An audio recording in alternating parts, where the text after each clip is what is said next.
As-tu déjà rencontré quelqu'un qui semblait absorber toute la douleur autour de lui, comme une éponge du mal-être humain, quelqu'un qui comprenait toujours, qui pardonnait toujours, jusqu'au jour où, soudainement, il a disparu de ta vie comme si tu n'avais jamais existé?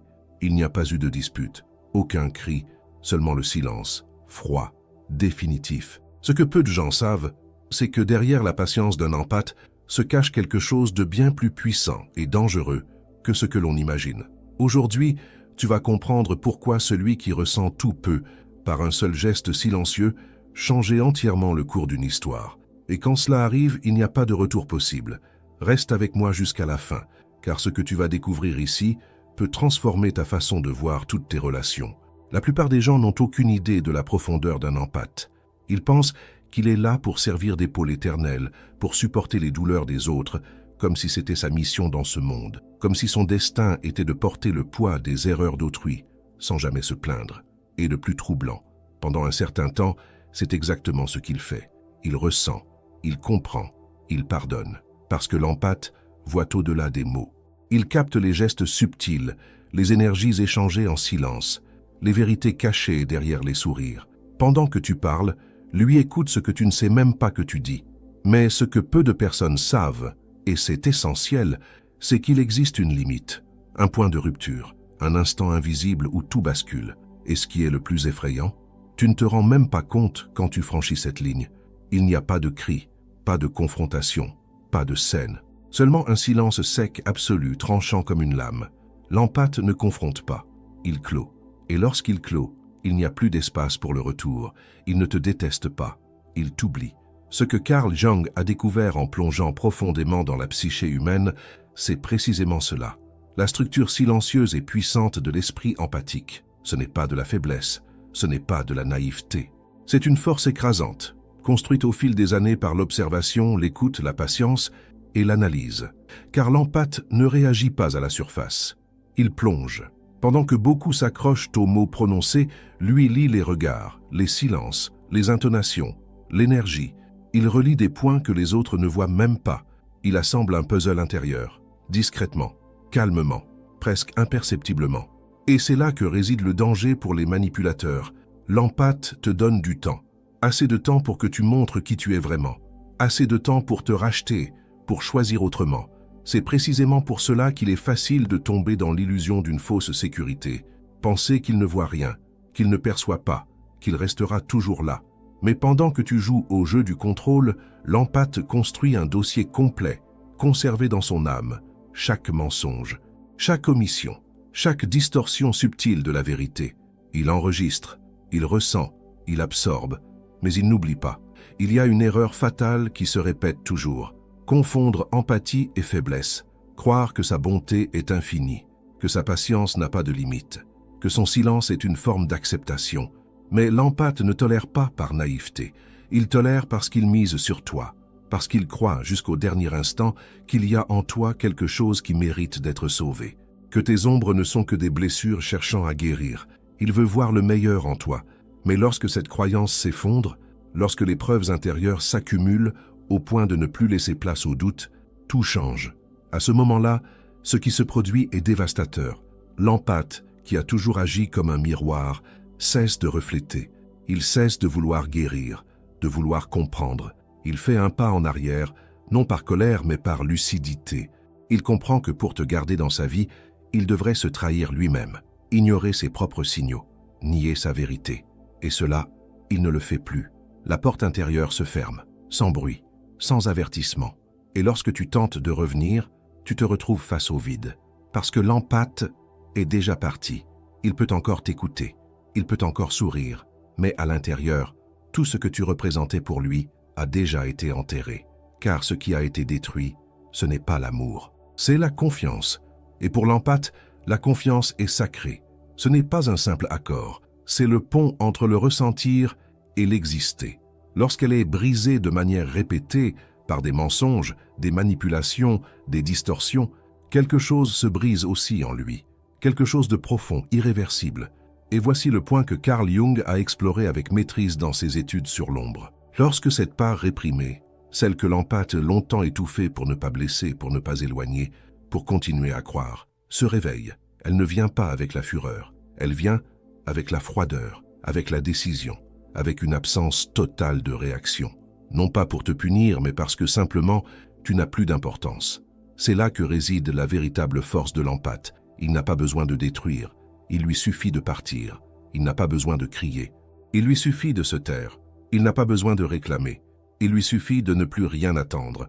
Et c'est le plus grand châtiment qu'un manipulateur puisse recevoir. L'indifférence de celui qui, autrefois, ressentait tout. Car au moment où l'empathe comprend que le prix à payer pour rester est trop élevé, qu'il implique de se nier, d'étouffer ce qu'il sait, de fermer les yeux sur la vérité, il se choisit lui-même. Et ce choix change tout. Tu peux tenter de revenir. Tu peux essayer de parler. Mais tu constateras que la lumière dans son regard n'est plus la même, que la douceur de sa voix a disparu, que l'engagement n'est plus là. Car lorsque l'empathe rompt, il rompt entièrement. Il ne laisse pas de fils pendant. Il clôt de l'intérieur vers l'extérieur. Et le plus douloureux pour celui qui revient, c'est de réaliser qu'il a perdu quelqu'un qui ne sera jamais remplaçable. Et voici la leçon la plus dure. L'empathe pardonne. Mais cela ne signifie pas qu'il revient. Pour lui, le pardon est une libération, pas une réconciliation. Il te souhaite la paix, mais à distance, parce qu'il a compris que la vraie paix, il ne la trouve que lorsqu'il n'a plus besoin de t'avaler. Alors, ne confonds jamais empathie et faiblesse. Ne teste jamais les limites de ceux qui ressentent profondément, car lorsqu'ils apprennent enfin à poser des limites, rien, absolument rien, ne les fait revenir. Et la vérité, aussi dure soit-elle, c'est que l'empathe n'a jamais cessé de voir. Il a vu dès le début, dès les premiers signes, dès les premiers écarts, dès le premier malaise qui a traversé son corps comme un frisson involontaire. L'empathe ressent avant de comprendre. Mais il attend parce qu'il a la foi. Pas une foi aveugle, mais une foi née du désir sincère que l'autre puisse évoluer, que la lumière l'emporte sur l'ombre, que le bien reste possible, même lorsque tous les signes indiquent le contraire. C'est pour cela qu'il essaie. Il essaie plus que n'importe qui d'autre n'essaierait. Il justifie tes silences, relativise tes fautes, trouve des explications à tes comportements. Il construit des excuses que tu n'as jamais demandées, uniquement pour maintenir en vie le peu d'espoir qui subsiste encore. Et bien souvent, c'est cela qui le fait le plus souffrir, parce qu'il se perd peu à peu. Il commence à douter de sa propre intuition. Il tente de se convaincre qu'il exagère, qu'il est trop sensible, qu'il voit peut-être quelque chose qui n'existe pas. Mais au fond, il sait, il a toujours su. L'empathe ne porte pas une naïveté enfantine. Il n'est pas faible. Il n'accepte pas tout par manque d'amour-propre. Il aime, oui, mais il aime avec profondeur, avec présence, avec intention. Et c'est précisément pour cela qu'il met du temps à renoncer. Mais lorsqu'il renonce, c'est définitif, parce qu'il ne se contente pas de s'éloigner. Il guérit. Il regarde en arrière, non pas avec rancune, mais avec compréhension. Il comprend qu'il y a eu là un cycle, une expérience, une leçon. Et aussi douloureuse ait-elle été, elle lui a appris la valeur de ses propres limites. C'est à ce moment-là que l'empathe découvre sa plus grande force. Il n'a pas besoin de vengeance, il n'a pas besoin de confrontation, il n'a rien à prouver à qui que ce soit. Il vit simplement sa vérité, avec authenticité et courage. Et cela, pour ceux qui tentèrent de le contrôler, est insupportable, car la manipulation ne survit que dans le doute. Lorsque la clarté s'installe, elle meurt. Et lorsque l'empathe comprend intérieurement qu'il n'y a plus rien à sauver dans cette relation, le cycle se ferme, silencieusement, avec dignité. Carl Jung, en étudiant l'âme humaine, a compris que les empathes sont en réalité des êtres qui vivent sur une fréquence plus profonde de la conscience. Ils ne sont pas fragiles, ils sont sensibles, et cela est très différent. La sensibilité leur permet de ressentir ce que d'autres ignorent, de percevoir ce que d'autres dissimulent, de se connecter là où d'autres ne font qu'interagir. Mais cela a un coût émotionnel élevé qu'ils paient longtemps jusqu'au jour où ils réalisent qu'ils n'ont plus à payer. Qu'aucun amour ne justifie l'abandon de soi, que l'empathie ne doit jamais devenir synonyme d'auto-annihilation. À cet instant, l'empathe change de rôle. Il cesse d'être un miroir et devient une frontière. Il arrête de te refléter et commence à se protéger. Il commence à se prioriser. Non par égoïsme, mais par nécessité, parce qu'il comprend que rester, c'est continuer à se blesser, et qu'aucune relation, aussi intense soit-elle, ne vaut le prix de sa paix intérieure. À partir de là, tout change. Il ne ressent plus de culpabilité. Il ne se demande plus « et si ?» parce qu'il a tout donné. Il a essayé. Il a offert toutes les chances. Il a pardonné, compris, attendu. Mais maintenant, il est temps d'avancer. Et il avance, la tête haute, le cœur apaisé, même s'il est encore meurtri, parce qu'il sait qu'il s'est choisi. Et c'est le choix le plus puissant qu'un être humain puisse faire. De l'autre côté, bien souvent, il faut du temps pour comprendre ce qui s'est passé, car on s'attendait à autre chose, à un scandale, à du drame, à des larmes, à des disputes. Mais l'empathe n'offre rien de tout cela. Il s'absente simplement, et le vide qu'il laisse est plus bruyant que n'importe quelle dispute, parce qu'il était là, entièrement, présent, authentique. Et maintenant, il ne l'est plus. Le manipulateur, habitué à contrôler les émotions de l'autre, réalise alors qu'il ne commande plus rien, et cela le désarme. L'empathe entre alors dans un nouveau cycle, un cycle de reconstruction. Il se retire, non pas pour fuir, mais pour guérir. Il revisite ses croyances, réorganise ses priorités, retrouve son essence. Et dans ce processus, il fleurit. Car, contrairement à ce que beaucoup pensent, l'empathe ne se brise pas. Il se transforme, il se renforce dans la douleur. Il apprend à poser des limites sans cesser de ressentir. Il apprend à aimer sans s'annuler. Et surtout, il apprend à reconnaître ce qui ne mérite plus de place en lui. Et ici, je t'invite à réfléchir. Combien de fois as-tu tenté d'expliquer ta douleur à quelqu'un qui te faisait douter de toi-même? Combien de fois as-tu senti que tu voyais quelque chose que personne d'autre ne voyait, mais que tu t'es tu? Combien de fois as-tu choisi de comprendre, alors que tout en toi criait qu'il était temps de partir? Si tu te reconnais dans ce chemin, alors tu connais le poids et la beauté d'être empathique. Et tu sais aussi qu'il arrive un moment où la force doit remplacer l'attente. Car oui, il est possible d'être empathique et d'avoir des limites. Il est possible de ressentir profondément et, malgré tout, de savoir dire « ça suffit ». Il est possible d'être lumière et de fermer la porte à ceux qui choisissent de rester dans l'obscurité. Et peut-être est-ce là la plus grande évolution d'un empathe, comprendre que l'amour ne peut jamais être plus grand que le respect de soi. Si ce message a touché ton cœur, si tu as senti que d'une certaine façon je te parlais directement, alors je te demande une chose simple mais puissante. Abonne-toi à la chaîne maintenant. Like cette vidéo pour qu'elle atteigne d'autres personnes qui ont besoin d'entendre cela. Et dans les commentaires, laisse une affirmation positive. Écris « Aujourd'hui, je me choisis ». Ce sera comme un saut, un engagement, un pas ferme vers ta guérison. Tu n'es pas seul. Et ce chemin ne fait que commencer. Et c'est précisément à cet instant que l'empathe devient une force silencieuse, presque invisible aux yeux de ceux qui vivent dans la superficialité. Il cesse d'essayer de prouver quoi que ce soit. Il arrête de se justifier, de s'expliquer, d'insister là où il n'y a plus de réciprocité. Et non parce qu'il a renoncé à l'autre, mais parce qu'il a enfin choisi de ne plus renoncer à lui-même. Ce choix, pourtant, ne se fait pas de manière brutale. Il s'installe comme un processus lent, intérieur presque imperceptible. L'empathe passe des jours, parfois des mois, à digérer ses propres émotions, à tenter de mettre des mots sur ce qui le ronge de l'intérieur. Il oscille entre l'envie de rester et la nécessité de partir, entre l'espoir d'un changement et le poids des preuves qui crient que rien ne changera. Il se culpabilise, il se questionne, il se demande s'il a fait assez, s'il a été juste, s'il n'a pas trop exigé.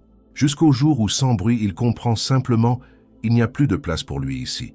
Et cette prise de conscience est si profonde qu'elle transforme tout, sa manière de parler, de répondre, de regarder. Ce n'est pas de la colère. Au contraire, la colère, lorsqu'elle a existé, a déjà été traversée. Elle s'est transformée en apprentissage. Ce qu'il reste, c'est une lucidité calme, presque froide, celle de quelqu'un qui a regardé la réalité sans filtre et qui a choisi d'avancer, même si le cœur est encore en train d'apprendre à se détacher. Ce qu'il y a de plus étonnant, c'est que pendant que l'empathe traverse ce processus intense, la personne en face continue de croire que tout est sous contrôle. L'absence de confrontation, de dispute, de reproche est interprétée comme du conformisme, comme de l'acceptation. Elle se trompe en pensant que cette présence est acquise, que cette tendresse est éternelle, que cette compréhension est inébranlable. Ce qu'elle ne voit pas, c'est que derrière le silence de l'empathe se construit une distance croissante, un retrait subtil mais définitif. Et lorsqu'elle s'en rend enfin compte, il est déjà trop tard. L'empathe n'est plus émotionnellement disponible. Il peut encore être physiquement présent, mais le lien, lui, est déjà rompu. Pas par caprice, pas par vengeance, mais par protection. Parce qu'il a compris que rester dans cette dynamique signifiait se blesser un peu plus chaque jour. Et il a décidé qu'il ne voulait plus vivre ainsi. Cette décision est le véritable point de bascule, car l'empathe qui se choisit devient impossible à manipuler. Il ne vacille plus face au chantage émotionnel. Il ne se plie plus aux promesses vides. Il ne réagit plus aux jeux d'inversion de culpabilité. Il observe, avec clarté, avec fermeté, avec une sérénité qui désarme toute tentative de contrôle. Et c'est là que tout change, parce que l'empathe cesse d'être vulnérable au chaos de l'autre. Il n'est plus le réceptacle de la douleur étrangère. Il devient le gardien de sa propre paix. Et cette paix, une fois atteinte, est non négociable. Rien ne l'achète, rien ne l'arrache, car elle a été conquise à un prix élevé, avec beaucoup de douleur, avec beaucoup d'apprentissage. Jung comprenait parfaitement ce basculement. Il savait que l'être humain porte en lui une dualité complexe, lumière et ombre, empathie et limite, amour et protection. L'empathe, pendant longtemps, nie cette ombre. Il veut être lumière en permanence. Il veut sauver, guérir, transformer. Mais lorsqu'il intègre l'ombre, lorsqu'il accepte que se protéger soi-même est aussi un acte d'amour, il devient entier. Et cette intégrité n'a plus besoin d'approbation extérieure. Elle ne mendie plus l'affection. Elle ne tolère plus l'intolérable. La vérité, c'est que l'empathe, parce qu'il est profondément relié à l'autre, met plus de temps à partir. Il ressent tout avec intensité. Il valorise chaque détail. Il voit des possibilités là où personne d'autre n'en voit. Mais une fois qu'il a traversé sa propre vallée de douleurs intérieures et qu'il en ressort avec clarté, il ne revient plus, parce qu'il n'y a plus rien à chercher là-bas, plus d'illusions, seulement la lucidité. À ce stade, la personne qui croyait contrôler le récit commence à comprendre qu'elle a perdu, mais elle n'a pas perdu parce qu'elle a été rejetée. Elle a perdu parce qu'elle n'a pas su apprécier, parce qu'elle a confondu compréhension et obligation, parce qu'elle a cru que l'empathe n'aurait jamais le courage de partir. Et maintenant, face à son absence, elle tente tout. Elle utilise les mots qui fonctionnaient autrefois. Elle promet ce qu'elle n'a jamais tenu. Elle dramatise, elle supplie. Mais il n'y a plus de terrain fertile, car l'empathe est désormais ailleurs, un lieu où sa propre vérité compte plus que n'importe quel lien, où sa paix intérieure vaut plus que toute relation. Cette nouvelle version de l'empathe est plus forte, plus centrée, plus légère, parce qu'elle ne porte plus le poids de vouloir changer l'autre. Elle a compris que la transformation est personnelle, qu'elle peut inspirer, oui, mais jamais assumer la responsabilité de la croissance de quelqu'un d'autre. Elle a appris que l'empathie ne signifie pas porter l'autre sur son dos, mais marcher à ses côtés, et lorsque c'est nécessaire, savoir partir seul. Et ce n'est pas de la froideur, c'est de la maturité émotionnelle, c'est de l'intelligence spirituelle, c'est le fruit d'un long chemin d'introspection et de guérison. Et c'est peut-être cela qui effraie le plus ceux qui ont perdu l'empathe, réaliser qu'il ne s'est pas éloigné par haine, mais par amour de soi. C'est cet amour qui le guide désormais. C'est lui qui définit ses limites, qui protège son énergie, qui préserve sa santé mentale. Car il a compris qu'au fond, sa mission n'a jamais été de se sacrifier pour les autres, mais d'éclairer des chemins, y compris le sien. Et lorsque l'empathe arrive à ce point, il ne devient pas amer, il ne se ferme pas au monde. Au contraire, il continue d'aimer, il continue d'être lumière, mais désormais, avec discernement, avec sagesse. Il a appris à dire non, avec amour, à partir avec dignité, à clore des cycles sans porter de rancune, parce qu'il a compris que le véritable pouvoir de l'empathie réside dans la capacité de ressentir sans jamais se perdre. Et cette évolution de l'empathe, cette transition silencieuse de celui qui a toujours accueilli vers celui qui, désormais, se recueille, n'est pas seulement un tournant personnel, c'est une leçon profonde de dignité, de limite et d'amour-propre. La vérité, c'est que pendant longtemps, l'empathe a cru que sa force résidait dans l'endurance, dans le fait de tenir bon, de continuer à offrir de la compréhension, même face au mépris, de continuer à essayer, même lorsque les signes d'épuisement émotionnel étaient déjà partout. Il a été conditionné à croire que la patience était une vertu absolue, que aimer signifiait tout supporter, que pardonner, c'était oublier.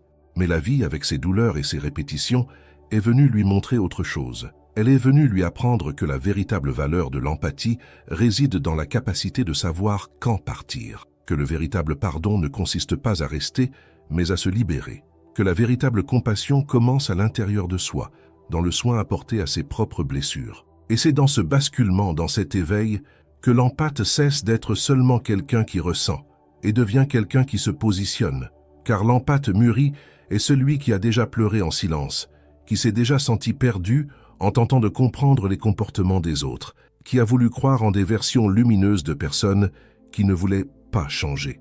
Il a déjà connu le poids du doute, la prison du « est-ce que j'exagère », la douleur de s'effacer pour préserver un lien. Mais il a aussi goûté à l'amertume de réaliser que l'autre n'avait jamais offert la même implication, le même soin, la même attention. Et c'est précisément à ce point de rupture que quelque chose de nouveau a commencé à naître. Cela ne s'est pas produit du jour au lendemain. C'était comme une bougie qui s'éteint lentement. D'abord, il répond moins. Puis il ressent moins le besoin d'expliquer. Peu à peu, la présence devient absence, et ce qui était don devient distance. Non par froideur, mais par préservation. Car l'empathe comprend qu'il est inutile de se donner là où il n'y a pas de réciprocité, qu'il ne sert à rien d'expliquer à quelqu'un qui refuse de comprendre, et qu'il n'y a pas de guérison possible lorsque la douleur doit être constamment justifiée à celui qui la provoque. L'empathe qui s'éveille maintenant ne cherche plus l'approbation, il cherche la paix, et si pour cela il doit se détacher de certains liens, il s'en détache. Avec douleur, oui, mais avec fermeté, parce qu'il a appris à distinguer la présence de l'intérêt, l'affection de la manipulation, le soin du contrôle. Et il n'accepte plus les relations dans lesquelles il doit se diminuer pour être accepté, dans lesquelles il doit se taire pour éviter les conflits, dans lesquelles il doit se modeler à des attentes qui blessent son essence. Cet empathe n'est pas amer, il est lucide, il n'est pas vindicatif, il est clair, il n'est pas distant, il est sélectif. Et cette nouvelle posture déstabilise ceux qui étaient habitués à avoir un accès illimité à son cœur, car désormais, il y a des portes, il y a des limites, il y a des choix conscients. Et le plus grand de tous est celui-ci, il s'est choisi. C'est à ce moment-là que beaucoup, habitués à le contrôler, commencent à se sentir inconfortables, car l'empathe qui disait autrefois « oui » a tout apprend désormais à dire « non » avec conviction. Son « non » n'est pas agressif, il est calme, il est simple, mais il est définitif, parce qu'il comprend maintenant que chaque « oui » qui ne vient pas du cœur est une petite trahison envers lui-même, et il s'est déjà trop trahi pour préserver le confort des autres. Carl Jung savait que cet éveil n'était pas facile. Affronter l'ombre ne l'est jamais, car elle exige une honnêteté brutale. Elle demande de regarder à l'intérieur et de reconnaître là où l'on s'est soi-même saboté, là où l'on s'est enfermé, là où l'on a insisté sur quelque chose qui était déjà perdu. Mais c'est aussi elle qui apporte le véritable pouvoir, celui de reconstruire sa propre histoire à partir de la vérité. Et la vérité de l'empathe ne parle pas de l'autre, elle parle de lui, de ce qu'il ressent, de ce qu'il choisit, de ce qu'il est prêt à permettre et de ce qu'il n'acceptera plus. Et la beauté de ce tournant, c'est qu'il ne ferme pas les portes à l'amour. Au contraire, il ouvre l'espace à un amour plus réel, plus juste, plus sain. L'empathe recherche désormais des relations dans lesquelles il peut être lui-même, sans avoir à se justifier constamment, sans être accusé d'être trop sensible, mais compris pour sa profondeur. Il ne veut plus de relations superficielles, il veut des connexions vraies, et il est prêt à attendre pour cela, même si cela implique un temps de solitude, parce que la paix qu'il a conquise vaut plus que n'importe quelle compagnie forcée. Il ne garde pas de rancune, il garde des enseignements, il ne souhaite pas le mal, il souhaite la distance, et non pas parce qu'il déteste, mais parce qu'il aime, avant tout, lui-même. Et c'est là le choix le plus sage qui soit, choisir de ne pas se perdre en tentant de sauver l'autre. Car au fond, la mission de l'empathe n'a jamais été de se sacrifier, elle a toujours été d'illuminer. Mais désormais, il sait que cette lumière doit aussi le réchauffer lui-même, qu'elle doit protéger son âme, qu'elle doit maintenir vivante la flamme de son intégrité, car l'empathie sans limite devient de l'abandon de soi, et l'amour sans réciprocité devient de la souffrance. Il a appris, et maintenant il vit autrement. Et au terme de cette longue traversée, l'empathe ne sort pas indemne, mais il sort entier. Peut-être avec des cicatrices, oui, mais les cicatrices ne sont pas une faiblesse. Elles sont la preuve qu'il a survécu à des batailles invisibles que peu pourraient comprendre. Elles portent la mémoire de tout ce qu'il a ressenti en silence, de tout ce qu'il a avalé au nom de l'harmonie, de toutes les fois où il a retenu ses larmes pour ne pas inquiéter les autres. Elles sont les traces de la profondeur avec laquelle il a vécu, aimé et cru, jusqu'à ne plus pouvoir. Mais ne t'y trompe pas, ces cicatrices ne l'ont pas rendu plus dur, elles l'ont rendu plus sage. Il sait désormais qu'il n'a pas à prouver sa valeur, encore moins à mendier de l'affection. Il sait que sa capacité à ressentir profondément est un don, pas une faiblesse, et que ce don ne doit être partagé qu'avec ceux qui savent accueillir, respecter et réciproquer. L'empathe éveillé ne cherche plus à s'adapter. Il cherche à s'exprimer avec authenticité. Il cherche des environnements où il peut respirer la légèreté, où sa sensibilité est une qualité, pas un fardeau. Des lieux où il peut être lui-même, sans se cacher, sans se défendre en permanence, sans demander la permission de ressentir. Ce nouvel empathe ne porte plus le fardeau de sauver qui que ce soit.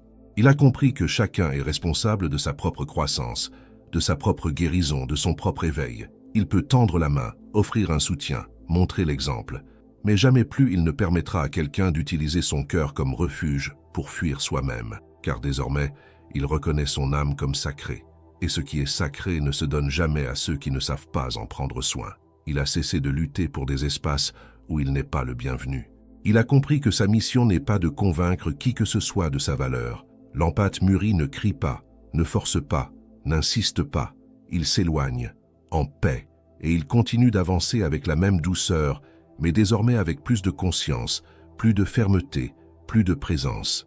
Et le plus beau, c'est qu'en faisant cela, il devient une source d'inspiration, car une lumière qui brille avec authenticité éclaire toujours d'autres chemins. Pour ceux qui ont un jour tenté de le manipuler, cette nouvelle version de l'empathe peut sembler froide, distante, méconnaissable. Mais en réalité, elle est simplement plus complète. Elle porte le même amour, désormais équilibré par des limites. Elle porte la même compréhension, désormais filtrée par la réalité. Elle porte la même douceur, désormais protégée par la sagesse. Et cela effraie. Car ceux qui ont profité de la sensibilité de l'empathe ont toujours cru qu'il serait éternel dans sa patience, qu'il n'aurait jamais le courage de partir, qu'au fond, il ne fermerait jamais la porte. Mais la vérité, c'est que l'empathe n'a pas fermé par vengeance, il a fermé par nécessité. Il ne s'en est pas allé pour blesser, il est parti pour se préserver. Et lorsqu'il s'en va, il emporte avec lui quelque chose que personne d'autre ne peut offrir de la même manière. Une présence véritable, un regard profond, une écoute attentive, un amour sans réserve. Celui qui perd l'empathe perd bien plus qu'une personne. Il perd un univers prêt à accueillir, à comprendre, à guérir, mais qui a aussi su reconnaître le moment de se protéger. C'est pour cela qu'après le départ silencieux de l'empathe, plus rien n'est comme avant. Et la douleur de celui qui le perd n'est pas seulement de la nostalgie, c'est l'absence de tout ce que lui seul savait offrir, de tout ce qui a été gaspillé, de tout ce qui aurait pu être et n'a pas été. Et pour l'empathe, la vie continue, avec plus de calme, plus de lucidité, plus de légèreté. Il a appris que sa sensibilité est une boussole, pas un défaut. Il a appris que son intuition mérite d'être écoutée, respectée et suivie. Il a appris que le silence aussi parle, et que parfois il dit plus que 1000 mots. Désormais, il vit avec plus de vérité, avec plus de liberté, avec plus d'intégrité. Et si un jour quelqu'un lui demande pourquoi il est parti, la réponse sera simple. Parce que j'ai enfin compris que je mérite la paix, et que ma paix ne peut pas dépendre de la guerre émotionnelle de qui que ce soit. Voici l'empathe qui est né de la douleur, qui s'est relevé du silence, qui s'est libéré de la culpabilité, et qui a choisi enfin de vivre pour lui-même, sans cesser d'être lumière, mais sans jamais plus s'éteindre pour quelqu'un. C'est le chemin de ceux qui ressentent, de ceux qui voient, de ceux qui aiment en profondeur, mais qui, au final, s'aiment suffisamment pour partir lorsque c'est nécessaire. À la prochaine vidéo.